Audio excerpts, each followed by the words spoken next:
in a real fucking coffee drink. It's not even coffee light.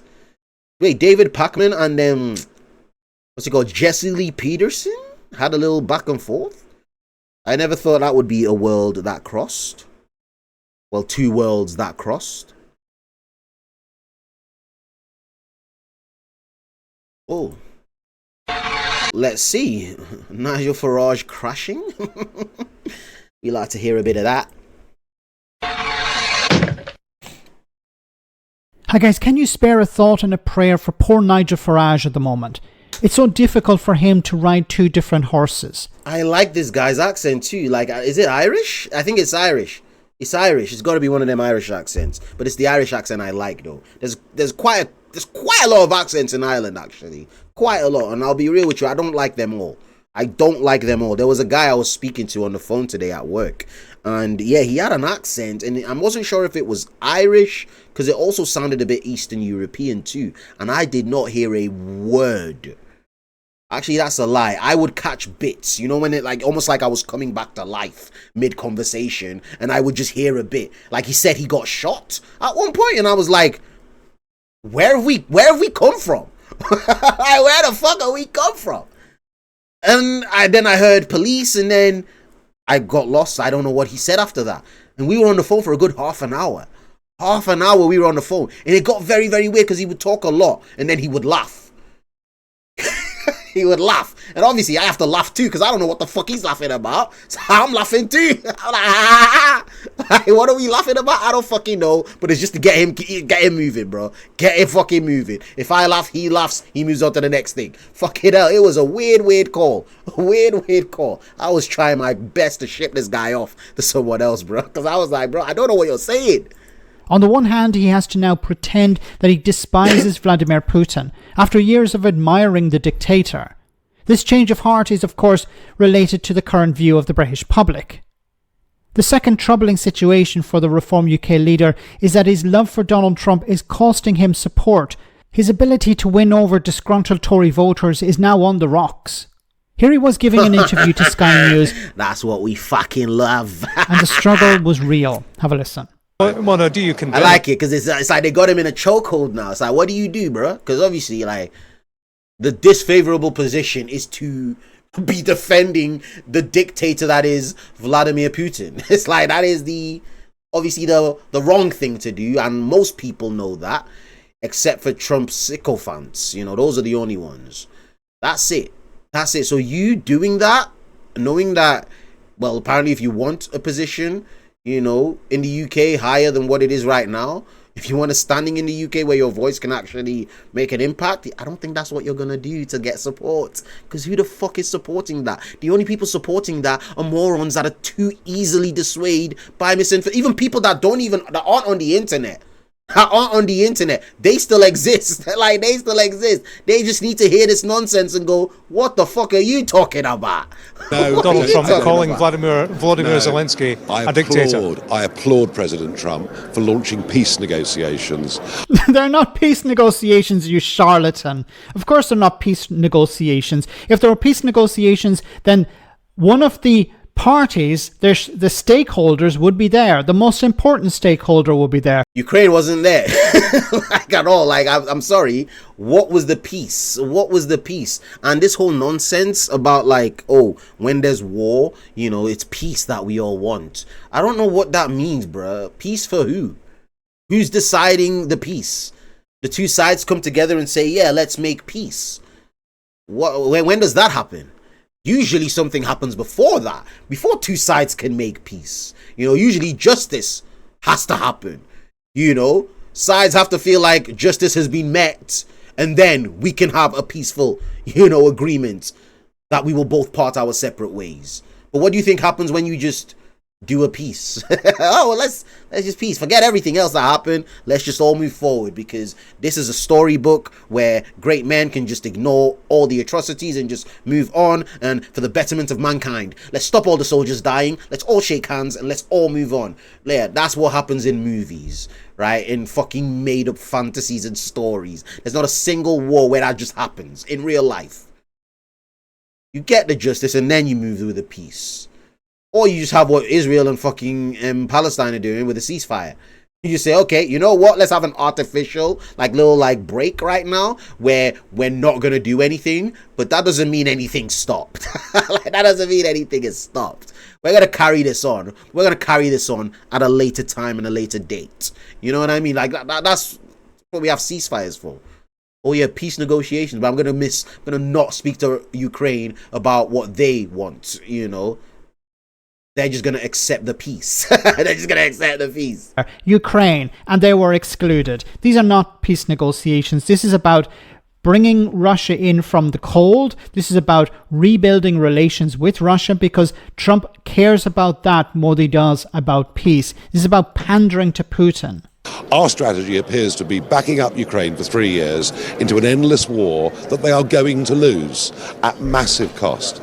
So I absolutely applaud the fact that he's talking to both sides. We haven't seen the full shape of the deal yet, but there is going to be a deal. And let's hope there's going to be peace. Calling me right now. Donald Trump has a particular beef with Ukrainian governments over the last few years. It led to an Oh yeah, I thought you were still at work when I just checked the time. My bad. It's 7:30. Yes, I am. All right, babes. I will see you when you're back. You're not going to the gym?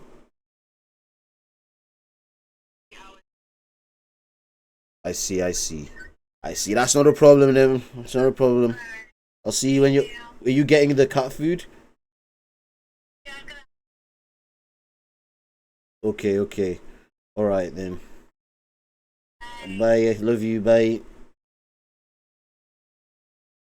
Oh, it's crazy because I know she's upset about going to get the cat food. I realistically should have gone to get the cat food.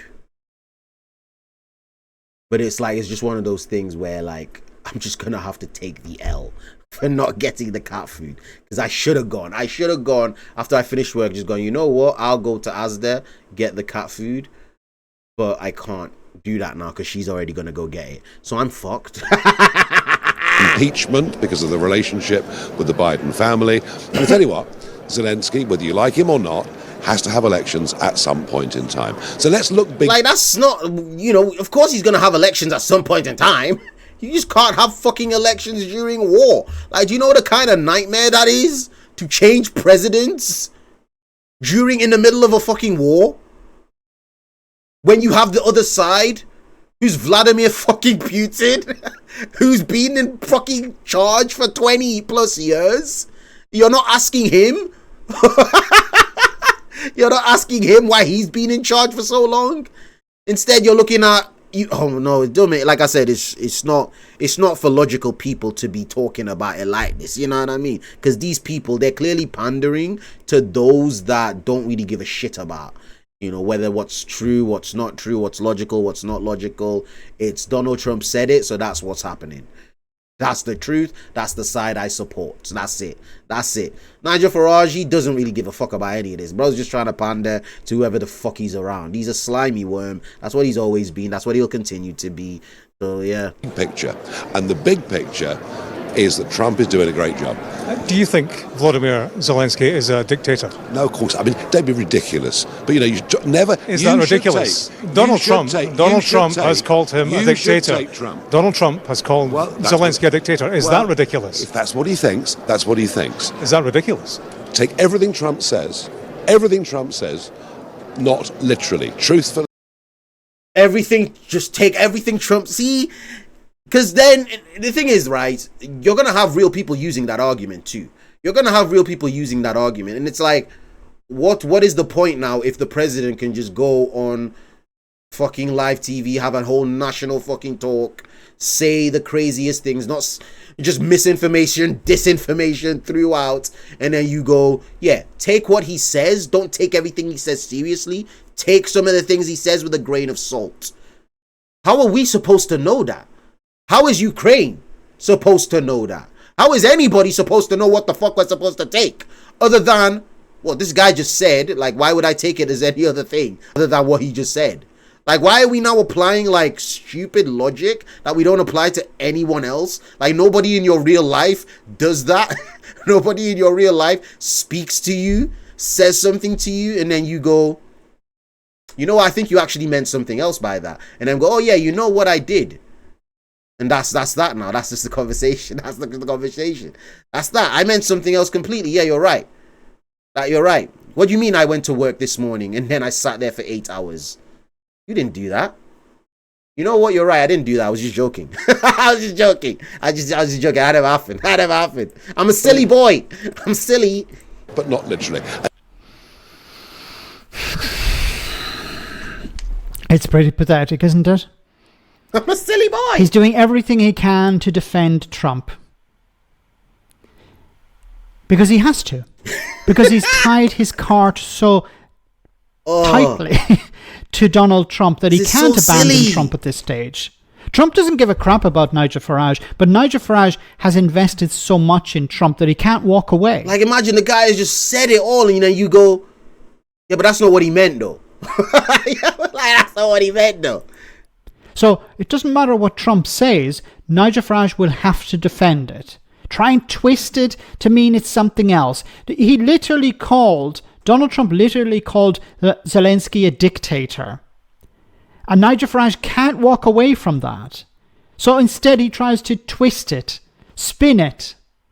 But there's no spinning. This might work with Nigel Farage supporters, but the general public are... That's what I said. I said, like, this doesn't work on anybody other than the people that are already susceptible to this nonsense. And what we just got to do is stop other people from being susceptible to it, bruh. It's like, how do we do that? Who the fuck knows? All I can do is just call people stupid. That's it. That's all I can do, because no one can call me stupid. Nah, you can. I get called stupid a lot, man. I just got to take it on the chin, you know? I mean, I just got to take it. Take it and roll with it. Take it and roll. Disgusted by this. And you guys, this is typical of UK media. You're hung up on the use of a word. And now attack the media. Yes, of course. Attack the media. Not Donald Trump, who actually called the leader of a country a dictator, a country that has been invaded. No, you don't have any respect for that country. No, we need to respect Donald Trump. The media is the problem. The media is attacking Donald Trump by repeating Donald Trump's own words back to him. How far have we gone down this frigging rabbit hole? Where repeating Donald Trump's own words back to him, or repeating what he said, we're not going to act like this is just a new thing with that guy and his whole, like, the whole fucking sphere around him. That's what it's been like, honestly, for the last, I want to say almost 8 years now at this point, where there's just always been a different standard for him compared to literally anyone else. It's like he can say anything, he can act in any way, say whatever. It's not gonna matter, because you're gonna have all the people below him, like Nigel Farage, like the podcasters, like his own people in the cabinet. Everybody around him is just gonna fight for him. Like, they're gonna spread the misinformation, they're gonna combat the media, they're gonna say everything is fake news, all the way from Joe Rogan to Fox News. It's gonna be like that for everyone around that Donald Trump sphere. That's how he got the election. Bro was tapped into so many different markets that were just so right-wing coded with just everything with Trump.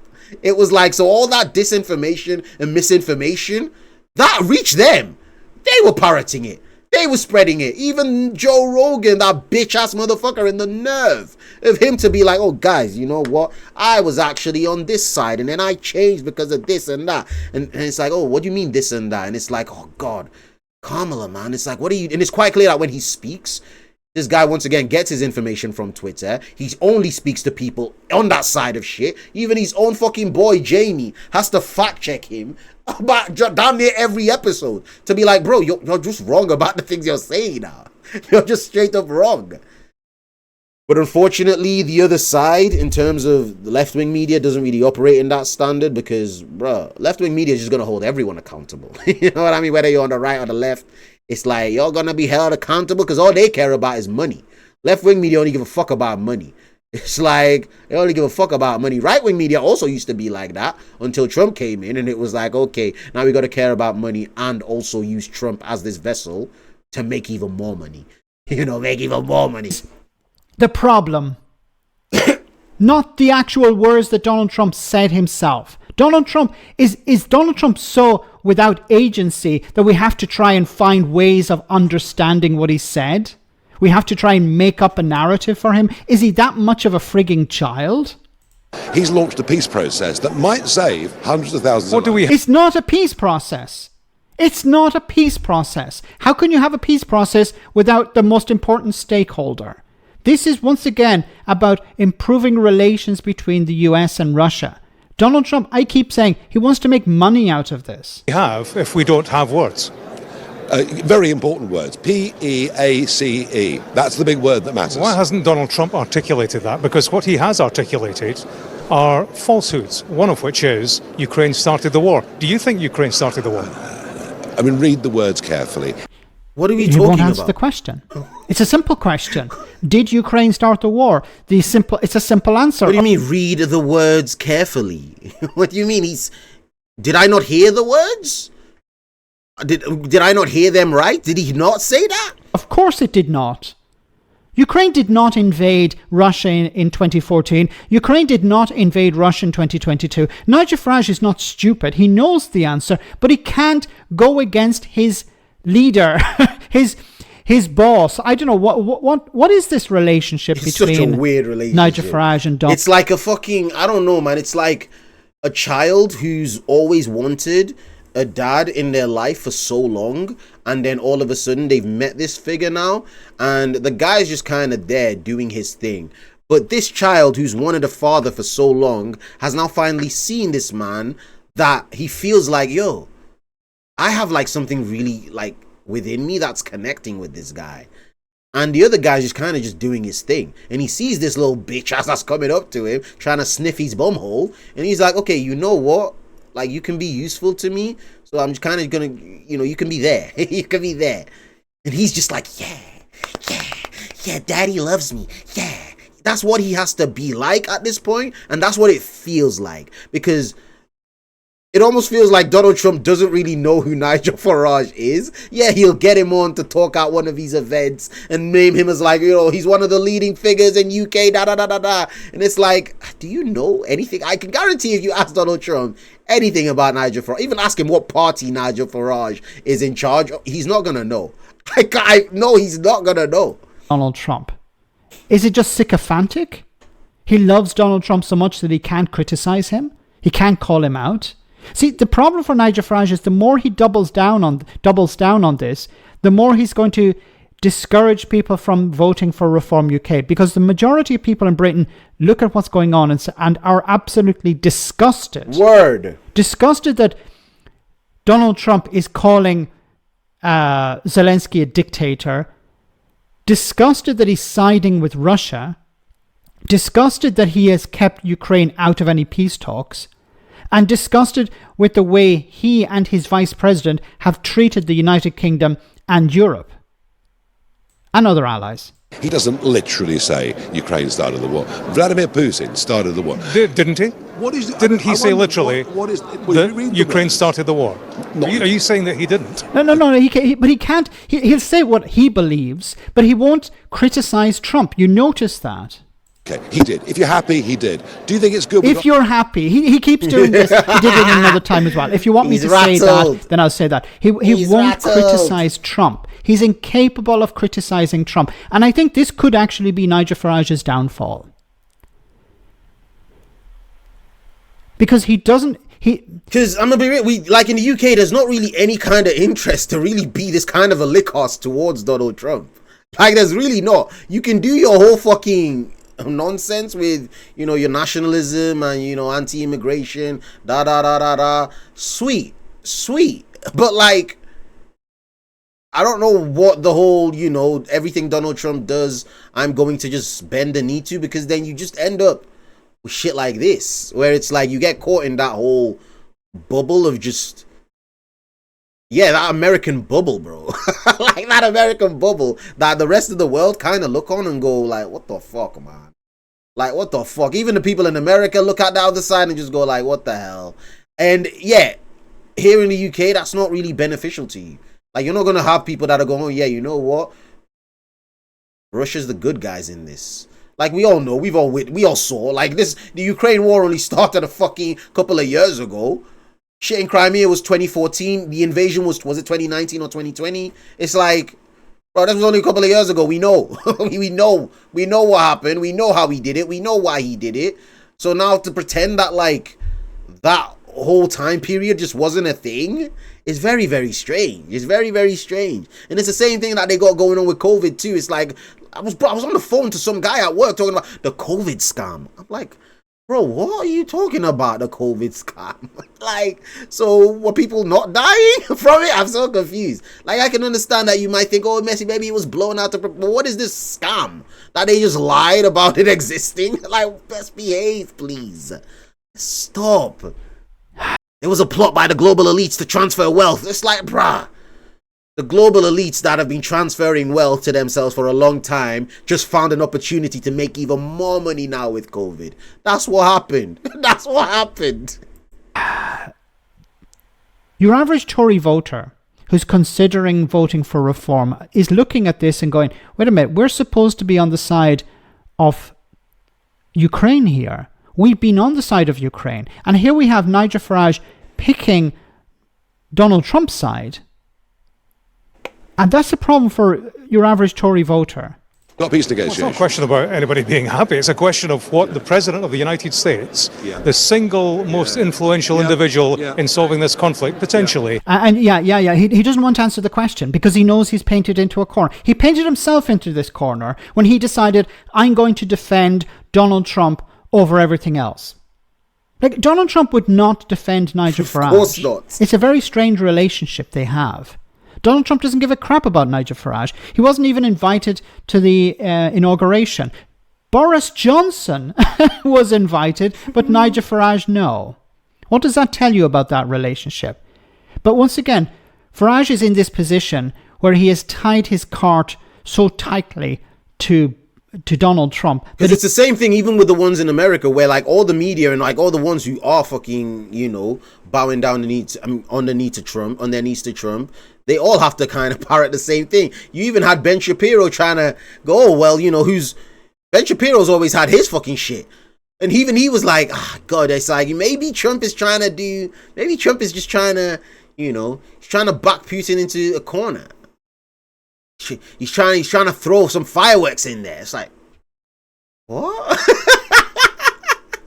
It's just shameless because these people act like they didn't have any views just a couple of years ago. We can still see all their opinions from years ago, whether it be on YouTube, their tweets. And it's like just a switch up, and not just like, oh, maybe I've gradually over time, you know, formed this opinion. No, it was like, yo, overnight I've switched up completely. It's the opposite now. It is the opposite. They can't abandon him now. He's invested too much into this. And hopefully this will bring him down. I don't know if it will. Maybe this will all blow over at some stage. But he's put himself in a position where he's aligning himself with Trump, who is aligning himself with Putin. And of course, that's going to damage Farage a significant amount. And hopefully it will. He does not deserve to be anywhere near the levers of power. Of course not. He's a charlatan. Of course not. He has admired in the past dictators. And now when he's challenged on those things, he runs in the opposite direction because he understands, well, the British public don't like Putin, so I'm not going to admire Putin anymore. But he can't run away from Trump in the same way. Let me know in the comment section, guys, what you think. As always. Ooh-wee. Oh my goodness, Lord me gusta. Alright, man, I'm going to be streaming tomorrow morning probably. So I'm going to end stream tonight. I got to bounce off. My missus is coming back. I got to get some things done, maybe tidy the house a bit so I can take the weight off from not getting the cat food because she's not going to be happy. She's not going to be happy. So shit, man, I'm going to end